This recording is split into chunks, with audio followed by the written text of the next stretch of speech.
দুর্গাপুর কাণ্ডে ঘটনাস্থলে পুনর্নির্মাণ, নির্যাতিতা সহপাঠী এক ধৃতকে নিয়ে ঘটনাস্থলে পুলিশ।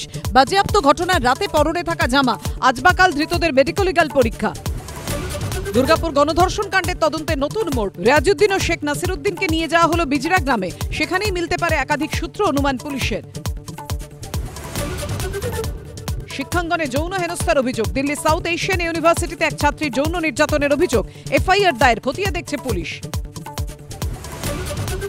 দুর্যোগ বিধ্বস্ত উত্তরবঙ্গের মুখ্যমন্ত্রী, মিরিকে বাড়ি ধসে মৃত্যু একই পরিবারের 3 জনের, ক্ষতিগ্রস্ত মিরিকে মমতা বন্দ্যোপাধ্যায়। নাটাবাড়িতে বিজেপির পার্টি অফিসে হামলা, তৃণমূলের বিরুদ্ধে হামলার অভিযোগ। তুফানগঞ্জের ঘটনার পরেই হামলা, দাবি বিজেপির, অভিযোগ অস্বীকার তৃণমূলের। জল নিয়ে বিক্ষোভ, কুলটিতে ভেস্তে গেল আমাদের পাড়া আমাদের সমাধান ক্যাম্প, স্থানীয়দের বিক্ষোভের মুখে ক্যাম্প না করেই ফিরতে হলো আধিকারিকদের। দুর্গাপুর গণধর্ষণ কাণ্ডে নির্যাতিতার সঙ্গে কথা ওড়িশার মুখ্যমন্ত্রীর, দোষীদের শাস্তি নিশ্চিতে পদক্ষেপের আশ্বাস, কঠোর পদক্ষেপ চাইল জাতীয় মহিলা কমিশনও। ঘণ্টাখানিক সঙ্গে সুমন, রাত 8টা।